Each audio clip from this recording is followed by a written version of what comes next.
नमस्कार साथियों, आप सभी का रॉयल इंस्टीट्यूट के ऑनलाइन प्लेटफॉर्म पे हार्दिक स्वागत और अभिनंदन है। मैं सोनू कुमावत हूं और आप सभी के बीच में डब्ल्यूओ की जो वैकेंसी आज जारी हुई है, इसकी पूरी जानकारी लेकर के आपके साथ में आया हूं। कई दिनों से सभी को इंतजार था कि डब्ल्यूओ की भर्ती कब आएगी, डब्ल्यूओ की भर्ती कब आएगी। तो आपका इंतजार खत्म हो चुका है साथियों, और आरपीएससी ने विस्तृत विज्ञप्ति जो है इसकी जारी कर दी है। आज हम जानने की कोशिश करेंगे इस वीडियो के माध्यम से कि किस प्रकार से आपको आवेदन करना है, कितनी पोस्ट आई है और क्या क्वालिफिकेशन है, या इस पर क्या एज है, या फिर क्या एग्जाम का नया जो पैटर्न है वो रहने वाला है। तो आज हम पूरी जानकारी ए टू जेड जो भी आपके मन में डाउट है उनको जानने की हम कोशिश करेंगे। तो आइए हम लोग इस वीडियो की शुरुआत करते हैं। हाँ, मैंने इस विज्ञप्ति को पढ़ने की पूरी कोशिश करी है और लगभग सारे बिंदु पे एक बार डिस्कस जो है हमने हमारे साथियों के साथ में भी करा है। लेकिन फिर भी आपको ये सलाह दी जाती है कि एक बार आप इस वीडियो को देखें, और इसके बाद में फिर भी आपके कोई डाउट रह जाते हैं तो डेफिनेटली जो है आप कमेंट में हमें बताएंगे, तो आपके डाउट जो भी है हम क्लियर करने की कोशिश करेंगे। क्योंकि कोई भी विज्ञप्ति होती है तो आरपीएससी किसी भी प्रकार की एरर से बचने के लिए जो है भिन्न प्रकार के उसमें जो है नियम इसमें लिखे हुए हैं इस विज्ञप्ति के अंदर, तो वो कहीं ना कहीं ध्यान रखना रहता है। लेकिन शुरू करूं उसी से पहले मैं आपको बता देना चाहता हूं कि कोई भी जो है अभ्यर्थी, आपके पास अगर डॉक्यूमेंट है, सही डॉक्यूमेंट आपके पास में है और आप वास्तव में जो है अयोग्य नहीं है, तो डेफिनेटली आपके पास जो भी डॉक्यूमेंट है सब ईमानदारी से आप लोग उसमें अपलोड करें। चाहे आपकी कैटेगरी से रिगार्डिंग हो, चाहे आपके एजुकेशनल जो है क्वालिफिकेशन उससे रिगार्डिंग हो, तो कोई भी एरर होने की कोई संभावना नहीं है। तो फॉर्म भरते समय किन बातों का हम ध्यान रखेंगे, सारी हम लोग जो है विज्ञप्ति को ही मैं आपके सामने ला रहा हूँ और यहीं से हम शुरू करते हैं। तो आइए लेट्स गेट स्टार्टेड स्टूडेंट्स, आइए हम शुरू करते हैं। तो ये विज्ञप्ति आज ही जारी हुई है जैसा कि आप सभी को पता ही है। तो इसमें इस विज्ञप्ति के अंदर जो है सारे के सारे पोस्ट के बारे में और भी दे रखा है भाई। असिस्टेंट एग्रीकल्चर ऑफिसर के साथ में डब्ल्यू की वैकेंसी के अलावा भी जो एग्रीकल्चर रिसर्च ऑफिसर है या असिस्टेंट एग्रीकल्चर रिसर्च ऑफिसर है उनके सब्जेक्ट वाइज भी इसमें है, लेकिन हम आज ओनली फॉर डब्ल्यू की बात करेंगे, ठीक है। तो यहाँ पे स्टूडेंट्स आप देख रहे हैं ये डब्ल्यू के शुरू के दो क्रम संख्या 1 और क्रम संख्या जो 2 है, यहाँ पर डब्ल्यू के बारे में लिखा हुआ देखो, असिस्टेंट एग्रीकल्चर ऑफिसर आपका जो है नॉन शेड्यूल एरिया और आपका जो है शेड्यूल एरिया जो यहाँ पे दे रखा है। यानी कि ये जो आप लोगों के टीएसपी के अंदर होने वाले पोस्ट है 10 और ये नॉन टीएसपी की 115 पद है। टोटल मिला ले तो 125 पोस्ट जो है ये आपके डब्ल्यू की निकली है। मैं रिपीट कर रहा हूँ, 115 जो है आपके जो है नॉन टीएसपी की पोस्ट है और टीएसपी जो शेड्यूल एरिया है उसके अंदर आपके जो है 10 पोस्ट है। परंतु ध्यान देने वाली बात यह है कि आयोग कभी भी जो है आवश्यकता अनुसार जो रिक्त पद है इनकी संख्या में कमी और वृद्धि हो जा सकती, मतलब की जा सकती है आयोग के द्वारा। लेकिन आज दिन तक देखा गया है कि वैकेंसी कभी कम नहीं हुई है, बढ़ी है। तो ऐसी भी संभावना जताई जा रही है कि डब्ल्यू की जो वैकेंसी वो आने वाले समय में जो है इसकी संख्या और बढ़ेगी, घटेगी नहीं। तो अब हम आगे बढ़ जाते हैं स्टूडेंट्स, और अब हम धीरे धीरे और इसके जो भी प्रावधान है वो जानने की हम लोग कोशिश कर लेते हैं। स्टूडेंट्स अब यहाँ पे एक चीज दे रखी है, आप हल्का सा इसको देखेंगे तो आपको पता चलेगा बच्चों कि अगर आप जो है देखिए, यदि अभ्यर्थी एक से अधिक पद के लिए आवेदन कर रहा है, मतलब इस पोस्ट के अंदर जो है असिस्टेंट एग्रीकल्चर रिसर्च ऑफिसर और डब्ल्यू सारी भर्तियां दे रखी, तो आप एक से अधिक वैकेंसी के लिए भी आवेदन कर सकते हैं। लेकिन आप लोगों को जो है यहाँ पे अलग अलग आवेदन करना होगा, ये यहाँ पे लिखा हुआ सीधा सीधा, ये ध्यान रखें। अब दूसरा जो पॉइंट ये अनिवार्य है, जो टीएसपी के जो स्टूडेंट्स है, जो आपके टीएसपी एरिया है, देखो यहाँ पे लिखा हुआ है कि जो अनुसूचित क्षेत्र के अभ्यर्थी नॉन टीएसपी एरिया यानी गैर अनुसूचित क्षेत्र के रिक्तियों के विरुद्ध भी आवेदन कर सकते हैं। परंतु यहाँ ध्यान क्या देना होगा, देखो इसलिए अनुसूचित क्षेत्र के निवासित अभ्यर्थी अनुसूचित क्षेत्र और गैर अनुसूचित क्षेत्र के पदों के संबंध में अपनी प्राथमिकता क्रम यानी जो प्रेफरेंस है आवश्यक रूप से ऑनलाइन आवेदन में भरें, ठीक है। अन्यथा उन्हें जो है अनुसूचित क्षेत्र हेतु आरक्षित पदों के विरुद्ध लाभ देय नहीं होगा। मैं इसको सिंपल तरीके से आपको बता रहा हूँ, अगर आप टीएसपी के रहने वाले हैं स्टूडेंट, तो आप जो है टीएसपी वाले एरिया की जो पोस्ट है उस पर भी फॉर्म भर सकते हैं, और आप नॉन टीएसपी वाला जो आपका जो है पोस्ट है उसके लिए भी आप लोग आवेदन कर सकते हैं। लेकिन ध्यान आपको ये रखना है कि उसमें प्रेफरेंस आपको भरना होगा कि अगर आपका दोनों में सिलेक्शन होता है तो आप जो है किसके अंदर आप जाना चाहते हैं, पहली बात तो ये। और लेकिन ध्यान ये देना है कि नॉन टीएसपी वाले जो भी कैंडिडेट है वो टीएसपी वाले एरिया के अंदर जो है वो उसमें जो है आवेदन नहीं कर सकते हैं। अब हम धीरे धीरे और आगे बढ़ जाते हैं, क्योंकि बहुत सारी बातें जो है हम यहाँ पे देखो जाननी है अपने को, कि पूरा का पूरा जो है विज्ञप्ति यहाँ पे दे रखी। अब यहाँ थोड़ा सा मैं एक बार इनको कुछ नियम ऐसे हैं जिनको स्किप कर रहा हूँ, या आरक्षण से रिलेटेड है, तो आगे मैं आपको वापस इसी के बारे में चर्चा कर लूंगा।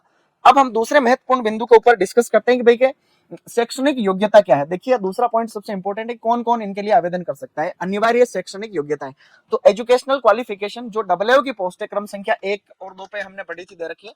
तो बीएससी एग्रीकल्चर या BSc horticulture from university established by law in India, ऐसा है कि भारत के किसी भी विश्वविद्यालय से आपने बीएससी एग्रीकल्चर ऑनर्स या फिर आपका जो है बीएससी हॉर्टिकल्चर अगर आपने कर रखा है तो आप डब्ल्यूओ की पोस्ट के लिए स्टूडेंट्स आप एलिजिबल है। ठीक है, इसके अलावा जो बच्चे डाउट जो पूछते रहते हैं कि बीएससी फॉरेस्ट्री वाले या बीएससी जो है फिशरीज वाले भी इसमें फॉर्म भर सकते हैं, तो यहाँ पे ऐसा कोई भी मेंशन नहीं कर रखा है, खाली बीएससी एग्रीकल्चर और हॉर्टिकल्चर ये दो जो कैंडिडेट होंगे, ये 2 डिग्री वाले ही इसके लिए एलिजिबल होंगे। ओके, अच्छी बात है। अब हम लोग जो है आगे बढ़ जाते हैं स्टूडेंट्स इसमें। अब अगली लाइन यहाँ पे, पहला तो एजुकेशन क्वालिफिकेशन, दूसरा उसको क्या पता होना चाहिए। दूसरा यहाँ देखो सभी पदों के लिए ऊपर जितने भी डब्ल्यूओ के अलावा भी जो पोस्ट है सबके लिए वर्किंग नॉलेज ऑफ, यहाँ पे लिखा देखो working knowledge of Hindi written in Devanagari script, मतलब उसको देवनागरी जो अपनी लिपि है भारत की वो उसको आराम से जो है पढ़ पाए, पहला ये उसको लिख भी पाए और पढ़ भी पाए। दूसरा जो है यहाँ पे राजस्थान के कल्चर का उसको नॉलेज होना चाहिए। अभी हम आगे बढ़ेंगे कि सिलेबस क्या है, ये सिलेबस नहीं, ये तो यूं है कि भाई उसको देवनागरी जो लिपि है उसका ज्ञान होना चाहिए। अच्छा, अब देखें, अब यहाँ पे देखें स्टूडेंट क्या है, यहाँ नोट लिखा हुआ है, इसको हम थोड़ा सा पढ़ने की कोशिश कर रहे हैं कि अभ्यर्थी को वांछित शैक्षणिक अर्हता, योग्यता, अनुभव, आयु इत्यादि होने पर ऑनलाइन आवेदन करना चाहिए। आयोग द्वारा अभ्यर्थी को ऑनलाइन आवेदन पत्र की अनुमति संशोधन तिथि अथवा संशोधन तिथि तक ऑनलाइन आवेदन पत्र को हस्तांतरित करने का विकल्प उपलब्ध होगा। इसमें यूं है, इसको मैं आपको बता देता हूं कि आप पहले खुद आपकी योग्यता की जांच खुद कर लें। आप आरपीएससी के साथ में कोई भी आप धोखा नहीं कर सकते। हाँ, अभी मैं आपको आगे बताऊंगा कि आप अपने फॉर्म आपको भर दिया है, आपने जैसे कोई गलती डेटा आपने भर भी दिया है तो भी आप उसको वापस विड्रॉ कर सकते हो, मतलब है ना। अभी मैं बताऊंगा उसकी लास्ट डेट क्या रहने वाली, ठीक है। अब हम मेन चीजों पर डिस्कस करेंगे, ज्यादा ये नियम कानून अभी नहीं पढ़ेंगे अपन, इसके ऊपर अलग जरूरत पड़ेगी तो हम वीडियो बना लेंगे। शैक्षणिक अर्हता संबंधी प्रावधान, उक्त पदों की अपेक्षित शैक्षणिक अर्हता के अंतिम वर्ष की परीक्षा में सम्मिलित हो चुका हो या फिर जो है सम्मिलित हो रहा हो या होने वाला व्यक्ति भी आवेदन करने के लिए पात्र होगा, किंतु उसे आयोग द्वारा आयोजित प्रतियोगी परीक्षा से पूर्व शैक्षणिक अर्हता अर्जित करने का सबूत देना होगा।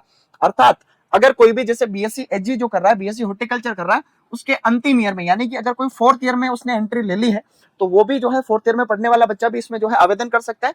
बट ध्यान देने वाली बात यह है कि जब आपकी एग्जाम, देखो प्रतियोगी परीक्षा जो होगी उसके पहले पहले तक उसको जो है ये शैक्षणिक अर्हता उसको पूर्ण करनी होगी, यानी कि बीएससी एजी या बीएससी हॉर्टिकल्चर का सबूत देना होगा एग्जाम से पहले कि भाई हाँ मैंने ये डिग्री पूरी कर ली है। ओके, अच्छा, वेतन या वेतन पे मैट्रिक्स लेवल क्या रहने वाला, देखो तो अपने पद 1 और 2 से अपने को मतलब है, तो यहाँ पे पे मैट्रिक्स लेवल 11 यहाँ पे रहने वाला है। तो हम कल के लाइव सेशन में हम बात भी कर रहे थे बच्चों कि जो L11 है, L11 ग्रेड 4200 की हम जो बात कर रहे थे, तो 4200 ग्रेड और जो L11 का जो है ये आपकी जो है ये नौकरी है, तो आप पे मैट्रिक्स का लेवल दे सकते हो। L11 के अंदर जो है एग्रीकल्चर सुपरवाइजर जो है वो आपका L5 के ऊपर है, डब्ल्यूओ L11 के ऊपर है, फर्स्ट ग्रेड L12 है, और एग्रीकल्चर ऑफिसर या फिर जो आपका एग्रीकल्चर रिसर्च ऑफिसर होता है वो L14 रहता है। तो आप ये थोड़ा सा ध्यान रखें। अब ये आयु सीमा है स्टूडेंट। अब आयु सीमा आप ध्यान दें कि जो आपका क्रम संख्या 1 और 2 की जो डब्ल्यूओ की भर्ती की हम बात कर रहे थे, तो दिनांक 1/1/2025 को, दिनांक 1/1/2025 ध्यान रखना अभी आने वाला है, यानी 1 जनवरी 2025 को कम से कम वो 18 साल का जो है हो जाए और अधिकतम जो है उसकी उम्र 40 साल या फिर उससे जो है कम रहनी चाहिए, मतलब 40 साल या उससे कम और 18 साल से कम नहीं होनी चाहिए, ठीक है, 18 से 40 के बीच में। अब इसमें नियमानुसार कानून कायदे हैं, मैं आपको अब थोड़ा सा जो है आगे इसमें बता देता हूँ क्या क्या सिस्टम रहने वाला है। स्टूडेंट्स, अधिकतम उम्र 40 साल है और कम से कम जो है 18 साल है। अब देखेंगे आगे। अब इसमें नियमानुसार जो छूट दे रखी है उसमें से 2-3 बिंदु मैं आपको बता देता हूँ, उसके अलावा जो छोटे मोटे रूल दे रखे हैं वो एक बार हल्का सा आप भी देख लेना। अगर जो है SC ST ओबीसी और एमबीसी कैटेगरी का कोई भी जो है पुरुष है उसको 5 साल की रिलैक्सेशन है, यानी कि वो 45 साल की उम्र तक इसमें फॉर्म भर सकता है। दूसरा, अगर SC ST ओबीसी एमबीसी की कोई फीमेल कैंडिडेट है, विमेन कैंडिडेट है, उसको 10 साल का इसमें रिलैक्सेशन है, यानी कि जो है वो 50 साल की उम्र तक यहाँ पे फॉर्म भरने के लिए एलिजिबल है। जनरल कैटेगरी की अगर कोई फीमेल है, जनरल कैटेगरी सामान्य वर्ग की, उसको भी 5 साल का रिलैक्सेशन है, यानी कि जो है 45 साल की उम्र तक। और आगे अगर कोई जो है विडो है या फिर डाइवोर्स विमेन है, यानी कि विधवा और जो आपकी परित्यक्ता इस तरीके से तलाकशुदा, तो उसके लिए कोई भी जो है अपर लिमिट यहाँ पर स्टूडेंट्स नहीं है। तो ये मैंने कुछ आपको आयु सीमा, मेन आयु सीमा क्या है, कम से कम 18 है, अधिकतम 40 है, लेकिन कुछ में आयु सीमा में छूट भी है। तो ये आयु सीमा की छूट मैंने कुछ आपको बताई, इसमें काफी सारे कोई भूतपूर्व सैनिक है या फिर ऐसे विशेष प्रकरण है, उनके कुछ नियम और दे रखे, तो वो भी आवश्यकता अनुसार जो है आप खुद भी इसमें जो है स्टडी कर सकते हैं। मैं आपको एक बार मुख्य जो इसके बातें हैं उस पर मैं यहाँ पे डिस्कस करना आपको चाह रहा हूँ। अच्छी बात है। अब हम देखें आगे। अब अन्य विवरण जो है उन पे हम लोग थोड़ा सा यहाँ पे स्टूडेंट्स डिस्कस कर लेते हैं कि चयन की प्रक्रिया क्या रहेगी। हमने अभी तक देख लिया एजुकेशन क्वालिफिकेशन और उम्र क्या है और कितने पद आए हैं। अब हम स्टूडेंट्स यहाँ देख रहे हैं कि जो सिलेक्शन की प्रोसेस है वो क्या रहने वाली है। अभ्यर्थियों का चयन लिखित परीक्षा के माध्यम से किया जाएगा, मतलब रिटर्न पेपर होगा, उसके हिसाब से आपका एग्जाम लिया जाएगा। आवश्यकता पड़ने पर आयोग द्वारा उत्तर पत्रक या फिर उत्तर पुस्तिका के मूल्यांकन में स्केलिंग, मॉडरेशन और नॉर्मलाइजेशन पद्धति को अपनाया जा सकेगा। संबंधित सेवा नियम के अनुसार आयोग द्वारा उपयुक्त पाए गए अभ्यर्थी के नाम नियुक्ति प्राधिकारी को अनुशंसित किए जाएंगे, जो मेरिट के क्रम में व्यवस्थित होंगे। अच्छा, इसमें यूं है सीधा, इसका मतलब कि रिटर्न एग्जाम होगा, ठीक है, और स्केलिंग वगैरह की प्रक्रिया इसमें लिखी जरूर है, लेकिन स्केलिंग की प्रक्रिया ऐसी कोई होगी ही नहीं, अपने डबल में ऐसा कोई प्रावधान नहीं। अगर आप एसीएफ वगैरह का एग्जाम देते तो उसमें स्केलिंग या नॉर्मलाइजेशन होता है, तो इसमें सीधी सी बात है कि रिटर्न एग्जाम होगा, और जैसे ही आपका जो है सिलेक्शन हो जाता है तो पूरा मेरिट क्रम में एक दो, जैसे 115 पोस्ट है तो 115 पोस्ट वो सिलेक्ट करेगी आरपीएससी और आपके डिपार्टमेंट को ये मेरिट के क्रम के अनुसार भेज देंगे। परीक्षा का स्थान और माह, मतलब एग्जाम कब होगा, कहां पर होगा, तो परीक्षा का स्थान और तिथि के समय के संबंध में यथा समय आपको जो है सूचित कर दिया जाएगा। मतलब अभी तक जो कैलेंडर जारी किया है उसमें तो कोई डेट है नहीं, तो आप यूं मान लें कि जून 2025 या इसके बाद में जो है ये एग्जाम का आयोजन होगा, और जो भी नियमानुसार और वो उनको लगेगा, आरपीएससी को जब भी ठीक लगेगा तब वो एग्जाम जो है शेड्यूल आपका जारी करेगा। तो समय समय पे हमें वेबसाइट को देखते रहना है और हम आपको अपडेट कराने के लिए यहाँ अवेलेबल है। ओके, अब परीक्षा की योजना और पाठ्यक्रम क्या रहने वाला, देखो, उक्त पदों से संबंधित सेवा नियम के अनुसार परीक्षा लिखित परीक्षा के रूप में आयोजित की जाए, यानी रिटर्न होगा, कोई दिक्कत नहीं। उक्त नियम में विहित प्रावधान के अनुसार लिखित परीक्षा की स्कीम और पाठ्यक्रम द्वारा विनिश्चित किया जाएगा। परीक्षा ऑब्जेक्टिव रूप में होगी, ऑब्जेक्टिव पेपर होगा और वो ऑफलाइन या ऑनलाइन ली जा सकेगी। परीक्षा का विस्तृत पाठ्यक्रम आयोग की वेबसाइट पर अलग से जारी किया जाएगा, मतलब इसका जो सिलेबस है वो अलग से आरपीएससी आपके लिए बच्चों जारी करेगी। अच्छा, अब यहाँ पे इंटरव्यू का कोई भी जिक्र नहीं है, अर्थात इंटरव्यू उसमें बिल्कुल हटा दिया गया है। Student only for return exam होगा, एक ही एग्जाम होगा, उसमें कितने क्वेश्चन आएंगे, कौन से सब्जेक्ट के आएंगे, वो अभी हम लोग इसी क्रम में आगे पढ़ रहे हैं। सबसे इंपॉर्टेंट ध्यान रखना, एग्जाम की या ये आवेदन जो कर रहे हैं पहले उसकी अवधि क्या क्या है। देखिए, कब से कब तक आप फॉर्म भर सकेंगे, तो अब जो है 21/10/2024, यानी कि आज जैसे 16 तारीख है तो 21 तारीख से लेकर के अगले महीने की 19 तारीख तक हम जो है रात को 12 बजे तक फॉर्म भर सकेंगे। इस डेट को आप नोट कर लेना, वापस मैं रिपीट कर रहा हूँ, आपकी इस महीने की 21 तारीख से फॉर्म स्टार्ट होंगे, अगले महीने की जो है आपके 19 तारीख तक फॉर्म भरे जाएंगे। इस चीज को आप लोग इंपॉर्टेंट नोट कर लेना। कई बार क्या स्टूडेंट्स की आदत रहती है कि जो लास्ट टाइम रहता है कि भाई एग्जाम के अब जैसे लास्ट डेट आने वाली है, 1-2 दिन और बच रहे हैं, तो उस समय फॉर्म भरने के लिए दौड़ते हैं। आयोग में ये नियमों में लिख रखा है कि आप कोशिश करें कि जैसे 21 तारीख से फॉर्म स्टार्ट हुए, आप उनके जो 2-5 दिन के अंदर आप जो है सारे के सारे आपके जो भी डॉक्यूमेंट आप तैयार कर आके और फॉर्म को भर लें। लास्ट समय का वेट नहीं करें। अगर कोई वेबसाइट में एरर आ गई, कोई सर्वर डाउन हो गया, ऐसी कोई भी दिक्कत होती है तो आरपीएससी ने लिखा है कि हमारी जिम्मेदारी नहीं होगी, अभ्यर्थी की खुद की रिस्पॉन्सिबिलिटी होगी कि उसने इतने दिन तक वेट क्यों किया, ऐसा कुछ उसमें जो है पूरा लिखा हुआ है। अब हम धीरे धीरे जो है और आगे बढ़ेंगे।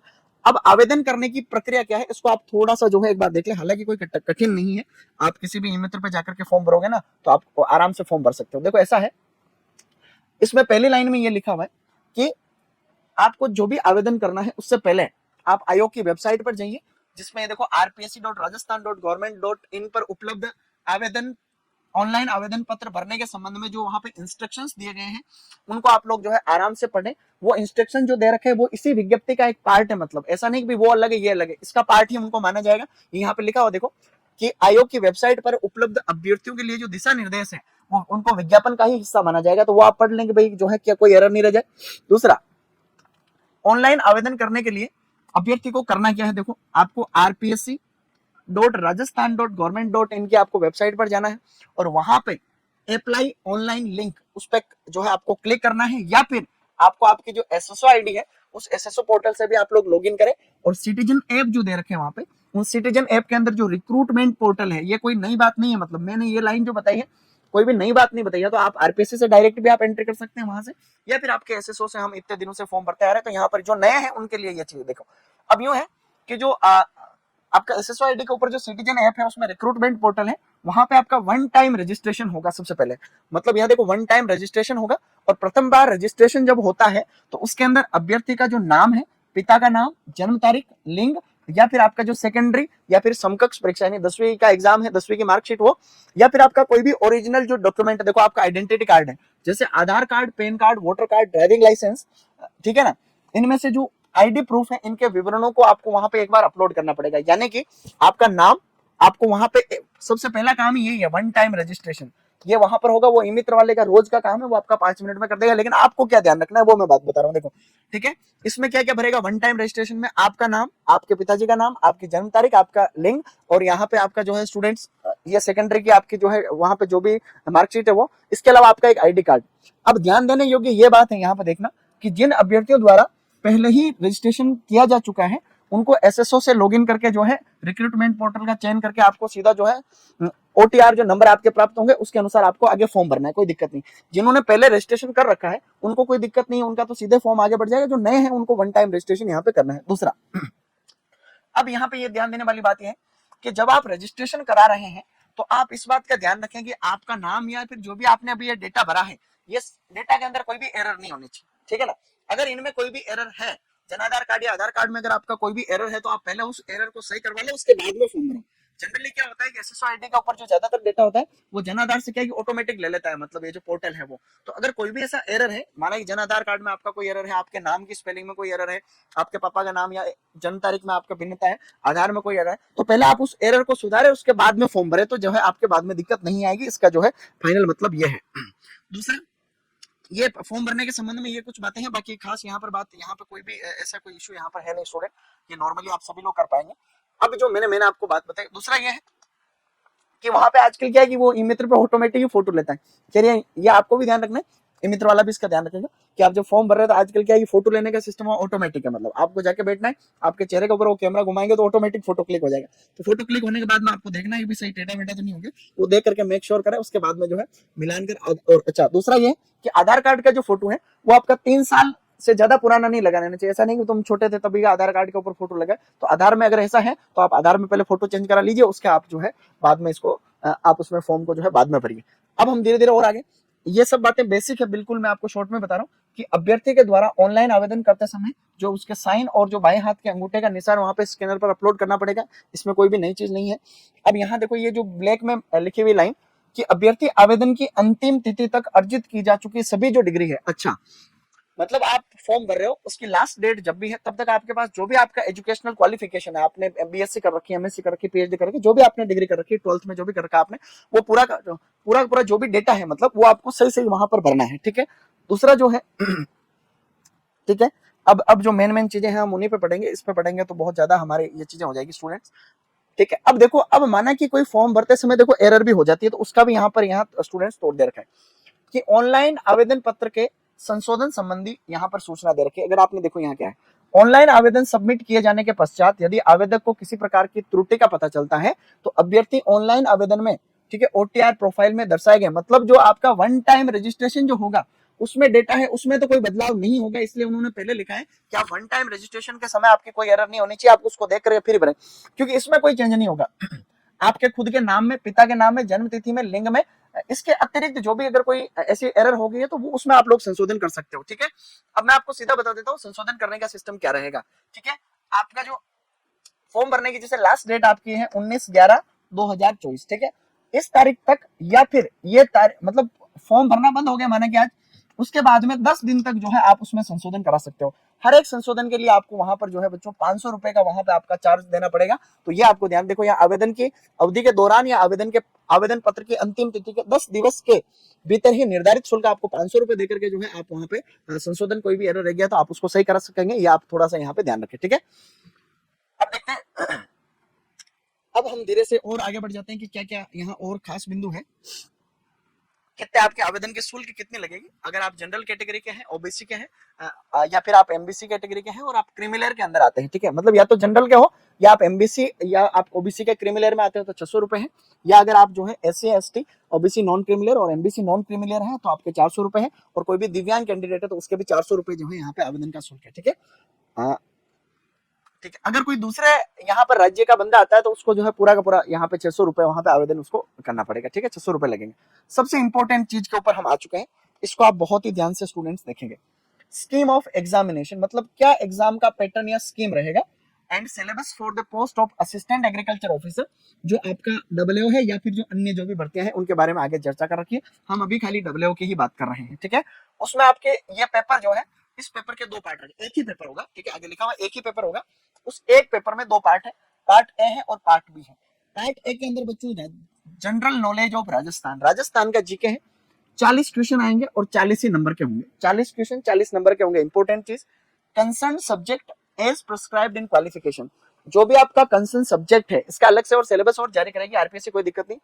तो जो सब्जेक्ट है आप में उसके 110 क्वेश्चन आएंगे 110 नंबर के, यानी कि टोटल 150 क्वेश्चन होंगे और 150 ही जो है नंबर के होंगे। मैंने पेपर 150 क्वेश्चन आएंगे उसमें 150 नंबर का। कितनी देर का एग्जाम होगा? 2.5 घंटे का होगा, ठीक है। 2 hours and 30 minutes, तो मतलब 2.5 घंटे का पेपर होगा स्टूडेंट्स, और 150 क्वेश्चन और 150 नंबर का यहाँ पे पेपर होने वाला है। आगे ये सेम टू सेम देखो, नोट करके क्या वही लाइनें हैं जो हम हमेशा पढ़ते हैं, कोई भी नई लाइन नहीं है, मैं रिपीट कर देता हूं आप लोगों के लिए।